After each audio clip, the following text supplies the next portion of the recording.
Who doesn't want to live in a communal living space? Am I right?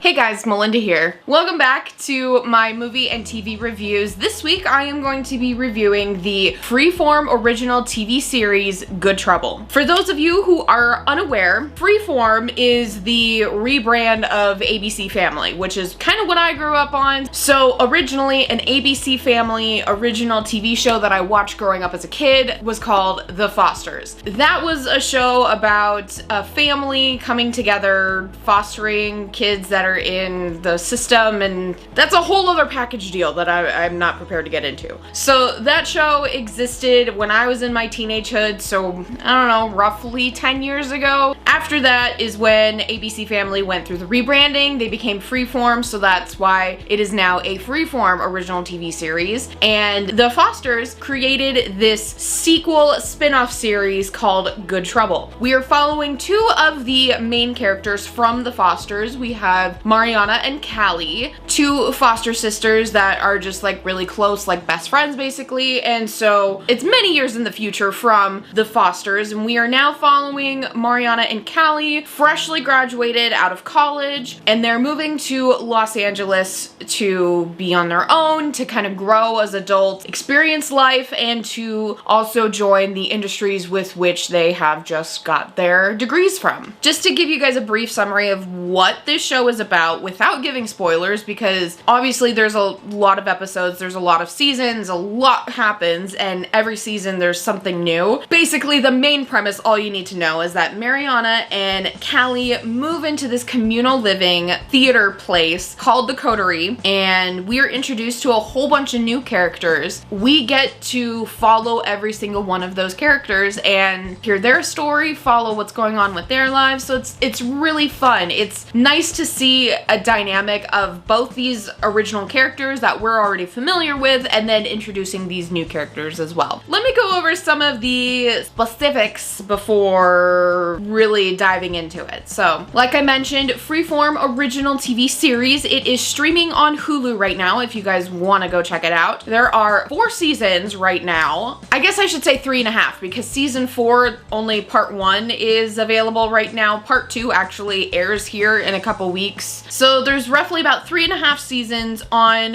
Hulu right now that you can go watch. Each season is actually so long. It's been a while since I've seen a show with as many episodes as it has within a season. Each season ranges from about 16 to 19 episodes. These days, most series are like 8 to 10 episodes. Each episode is anywhere from 40 to 50 minutes. So lots of content, lots of episodes, lots to go watch and catch up on, lots of drama. Yeah, it took me a minute to watch this. I kid you not that I started watching this show about a month and a half ago. The second I finished watching my last TV show, I think it was Only Murders in the Building. As soon as I was done with that, I immediately jumped into watching this show because I knew it was going to take me so long. And I kid you not when I say I finished the show yesterday. With a busy schedule, it's just so hard to sit down and watch something in that entirety with that many episodes to that length. But don't get me wrong, that was the whole reason why I wanted to. For the longest time, I was picking TV series that were easy to binge in like a day or two, so that way I could get this review up faster. But I wanted to give myself a challenge and watch a show that I have been wanting to watch for several years now and just never dedicated the time to it. So I wanted to challenge myself by watching such a long show run that is even still going to this day. So that's what brings us here today to Good Trouble. So with that being said, let's go ahead, dive right into the details of the show and start going over what I thought about it. For those of you who haven't seen any of my other movie or TV reviews, I like to review it in a way that gives no spoilers, so that way anybody can click onto this video, get an idea if they want to go watch it, hear my thoughts, my comments, and we can have a discussion about it if you so please. So with that little spiel out of the way, let's go ahead and dive right into Good Trouble. So like I mentioned, this is a sequel spin-off series series from the Fosters, also streaming on Hulu if you want to go watch that as well. I will tell you, one of the things that I love about this show, Good Trouble, is that you don't actually need to go watch the Fosters first in order to understand what's going on in this show. I will admit, yes, it does help. There are some little nods and references to the show, to the OG fans. So it was really fun to see those little Easter eggs in there, as well as we have special guest appearances from Callie and Mariana's family from the Fosters as well. So again, they do a great job of kind of explaining who the characters are, where they come from, their family situation, etc., etc. So you don't have to go watch the show, but I really did like the Fosters. It was a really good show, so I do recommend going to see that and then coming to watch Good Trouble. First and foremost, I want to say that I absolutely am in love with the cinematography that is in this show and the way that it tells the story. It's just beautiful, it's creative, it's just really well done, and I was so impressed by what I was watching. So just as an example, there were many scenes when there's this intimate moment between two characters, whether it's a relationship, friends, whatever it is. The way that the scene is told is that it starts with the two of them interacting, and then the scene slows down and has like these pans across the characters' faces, a little bit more of a close-up as well, and it just kind of shows their reactions and their emotions, and then it does the same thing with the second character, but the voiceover continues. So they're still having this conversation, but you get to slow down and really take in what the character's feeling. Oh my god, I'm giving myself goosebumps just talking about it. It just was so beautiful and very well executed, and I personally don't see this type of storytelling within TV shows, maybe movies, but definitely not TV series. So I thought it was very well done. It was very beautiful. Aside from that, they also tended to have, I wouldn't say every episode, but frequently there's like this little intro scene to the episode that is going to give you an idea of what's happening. No spoilers, but just as an example, in the most recent season, there's this opening scene with a Mariana and a Callie doll that they find in season 1, and they're like dancing and interacting with each other, and they're kind of basically telling a story without the words. You watch it and you're kind of thinking, what the heck is that? What am I watching right here? And then it makes sense as you watch the episode. So they just have like these little creative and fun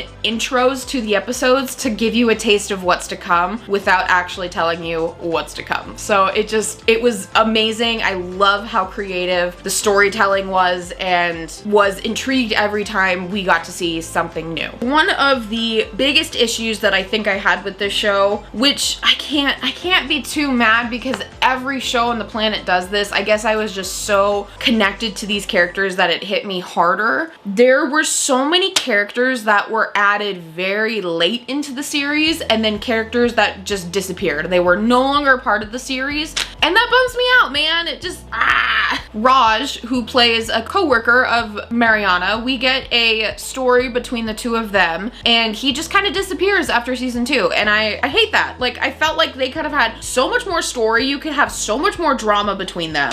Alice, who is the manager of the coterie, is missing for like half of season 4A. We get introduced to this character, Lindsay, who has a story with Alice in season 3, and then she's just like gone after season 3. Like, what? And then the big one, which I'm gonna get into a little bit later, Callie actually leaves the show for good reason, but again, we're gonna touch base on that in a little bit. But yes, Callie leaves after season 3, and that probably hit me the hardest because she's one of the main characters. You know, she came from the Fosters. She is part of the spin-off sequel series. So very sad to see her leave. Continuing on with the weird character stuff, there is a character named Isabella who she gets introduced in season 2. She basically disappears for all of season 3 except for like the last 2 episodes maybe, and then becomes a regular character in season 4. And this is the same time that Callie leaves, Moira Mitchell leaves, and honestly it felt like Isabella was supposed to be replacing Callie, and I don't like that. First of all, I don't even like Isabella. I don't like her character. It's just, again, we're gonna get into that a little bit later. So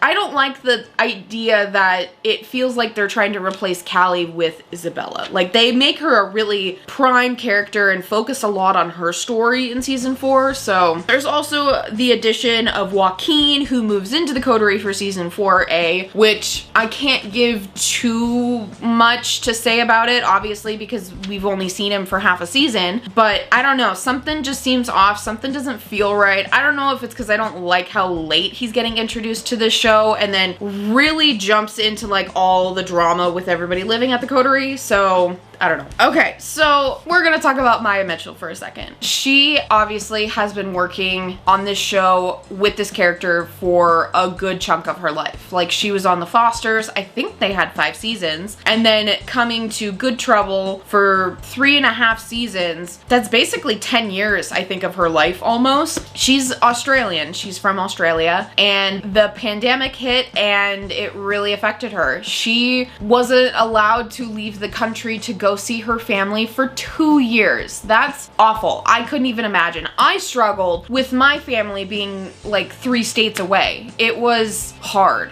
I can't even imagine what it's like knowing that your family lives in a completely different country during that time. She basically came to the realization that she wants to be done. She just wants to go home and be with her family. And so that's why they decided to let her leave the series at the beginning of season 4. Now, again, I understand why she did it, and it's a very good reason. I'm glad it's not something like there was drama and she got fired, but I am sad because she was a main character. She was from the original show and now she's gone. She was one of my favorite characters. She's one of my favorite actresses. I'm just sad. I'm bummed. But again, I get it. I get why she had to leave. She was a big part of the show though, and honestly, season 4 just didn't feel the same without her. Like, it felt like there was a piece missing and she is that piece. I don't know. It's tough to say goodbye to a character that, especially with myself, seeing her on The Fosters and then following her into this new show and then now she's gone. Like, I'm heartbroken. I'm sad. I miss her. It's very sad to see that they took her name out of the credits. Also, just a side note, they probably should remove her from the teaser. When you go to click on a new episode to watch on Hulu, it shows like a little brief teaser, not even like 5 seconds, of like Good Trouble, new episodes coming soon this time, and it's a teaser of Callie walking down a street. And I'm just thinking, if she's no longer a part of the show, I think you need to take that out. Anyway, aside from all that, I do have to say I have appreciation for the fact that it's not just the Callie and Mariana show. Again, they move into the coterie and we get all the stories of those that live there. And so I really do like that. I love the dynamic and the fact that we do get more story, because obviously with the Fosters, we're following like 6 kids and 2 adults and so many other people. And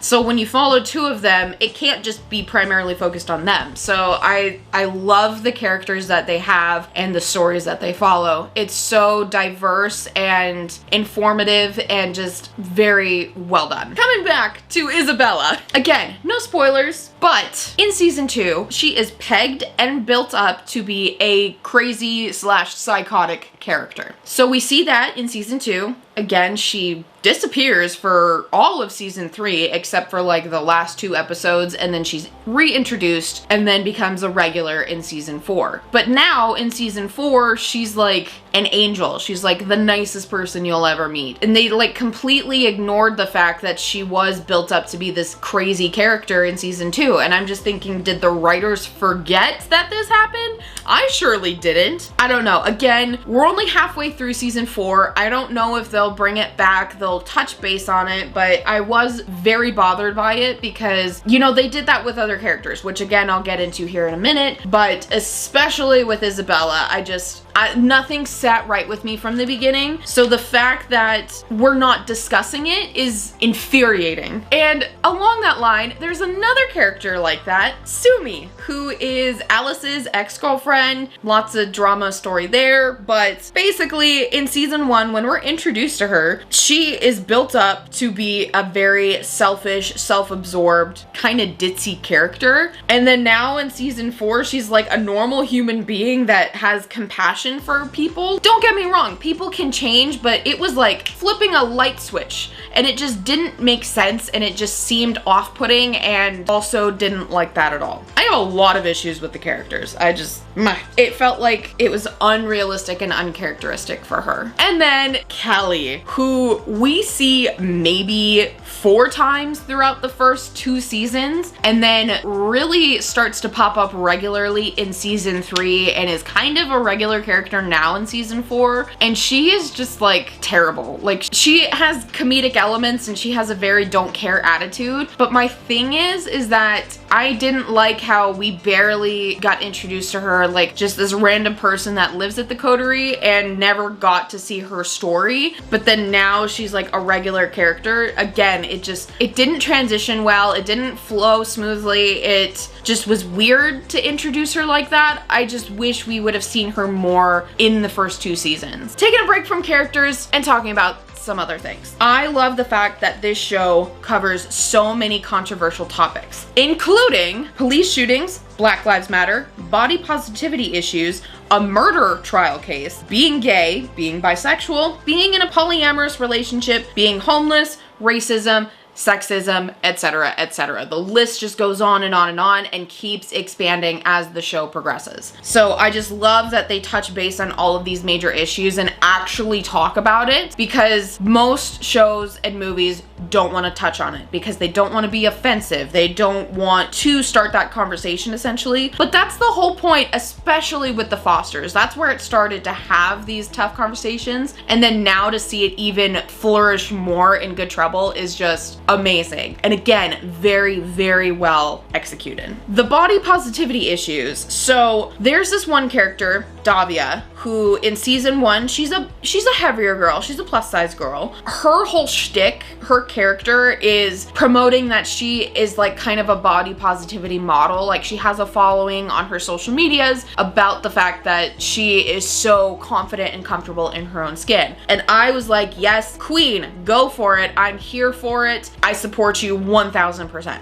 Now, we get to season 4, and don't get me wrong, so very thrilled and impressed and proud that she was able to do this. She lost so much weight. She looked phenomenal. She did. She looked great, but she wasn't this plus size girl anymore. And so I'm just thinking, like, you know, again, we built this character up to be the body positivity one, to be the plus size one in this group of diverse people, and she's lost all this weight, and I feel like it kind of almost diminishes her character. Like, that was her whole belief. That was her thing. Again, that was her shtick. And now she's not that girl anymore, which, again, don't get me wrong, is amazing. Good for her that she lost that weight and she looks phenomenal. But when it comes to her character, like, that just isn't a part of her anymore. It feels like it compromises what she's been about this whole time. But kudos to the writers for taking advantage and deciding to go a different route and also start to touch on the subject of eating disorders. So very well done. Very impressed and proud of her for doing that. I think it just kind of diminishes her character a little bit. So there's a bunch of random impromptu singing and dancing that happens throughout the whole series, especially with Davia and Dennis. They'd be like, I have this new song I want to play for you, and starts playing it on the guitar, starts singing, and then the other one just starts singing in too. Like, if it's a new song, how do you know the lyrics? I am confused. So that happened frequently, and I was getting really annoyed because this isn't High School Musical. If you want to have singing, fine, put it on a stage, put it somewhere else, but not in the bedroom where they just start singing together even though one of them hasn't even heard this song before. It just doesn't make sense, and it's not real. Going back to the cinematography, I wrote that I also love how the show tells the story by cutting back and forth from the past, present, and the future. So depending on the episode, we might cut back to something that's already happened, and then we cut back to the present, and vice versa. We could see what's going to happen in the future, and then we cut back to the present. And I really liked how they did that, because every time that they cut to one of these different timelines, we get so much more of the story, and it like really gets the cogs turning in your mind, and it just was so well done, and I loved it. Also love, this happens all the time too, where we see reality and then we see like worst case scenario. So we see like the inner thoughts of characters by having the scene play out as worst case scenario, and then it cuts back to reality and then shows what actually happens. And I loved that. That was also really well done and executed beautifully. I thought there was a great balance of story and drama throughout. It didn't feel like it moved too slow, and there was just enough every moment, every episode to keep your attention and keep you intrigued and interested in what's going to happen next, which is so great. Sometimes when you watch these long shows, you get caught up in one episode and you're like, oh, this is dragging, this is taking too long. I never felt that once. There were a lot of twists that I didn't expect, which is good because I feel with a writer's brain, I tend to see those things, but I didn't. It was done so well. I do have to give kudos to season 1 because even though this came out in like 2019, 2018, something like that, it actually covered issues that are happening right now in today's society. So if anything, I recommend everybody go watch season 1 because I felt like I was reliving what's happening right now. It was amazing, phenomenal, and also kind of like an out-of-body experience. Like, it's like they predicted that this was all gonna happen. It was weird. They did a very great job at creating sympathy and compassion for all of the characters. It was done very well. Hence why when these characters leave or random ones get added, my heart is like ripped into pieces because I don't want anybody to leave and I don't want them to be replaced by anybody new. I do want to say that I am confused as to why we were getting side stories from characters. Now, I listed things that give spoilers, so I'm not going to mention it, but there are side stories that happen with Callie and Mariana's family. Like, we rarely see them, maybe once or twice a season, and you're trying to create a side story with them. I feel like we don't see these characters enough to have a side story. Like, we don't even touch base on it the next time we see them. It just, I don't know, it just doesn't make sense and it felt weird to me, and I did not like that whatsoever. Overall, I loved the first 3 seasons. I couldn't get enough of it and loved it. Just absolutely in love with it. But after Callie left the show, it kind of lost me. Like, the show didn't feel the same. Again, it felt like a piece was missing and I just didn't like the feel of it. I don't know, I didn't like the stories that they had with it. So I'm really bummed. With season 4B coming out here in a couple weeks, I'm sure I'll watch it just to see, but again, it just kind of, it lost me after she left and it just bums me out, man, you know? It was a very funny, clever, and dramatic show to watch. It was very inspiring, innovative, and just beautifully done. Very well executed. I can't say that enough. There is a story arc for Mariana and her female co-workers. I wanted to just say really quick, I loved the script went that direction. Her story development went that direction because it's great to see female empowerment, especially with what's going on right now. So that again was also done very well. One of the other things that I didn't like is that beginning of season 4, we find out that it has only been 11 months since Mariana and Callie moved into the coterie. 11 months over 3 seasons feels ridiculously slow, I might add, especially with everything that happened. Callie has gone through like several different jobs at this point. Mariana has had several different relationships at this point. Like, it just, everything that's happened over these 3 seasons feels impossible to have happened over the course of 11 months. Like, that just doesn't, Are we in Pretty Little Liars right now? And that's pretty much it. That's everything. That's all of my notes. Yeah. If you guys want to talk about anything, especially because there's a lot of detail, there's a lot of stuff that happens within this show. So if you guys want to go into a more detailed discussion, please leave it down in the comments down below. I'd love to talk to you guys about the show. Other than that, that is everything for this TV show review. That is everything for Good Trouble. Thank you guys so much for watching. Thank you all for the support. If you like this video, go ahead, give it a big thumbs up. It would absolutely mean the world to me. And make sure to hit that subscribe button if you're not already and you want to see more content. With that being said, I will see you guys in the next video. Live life, always laugh, and enjoy the journey. Bye.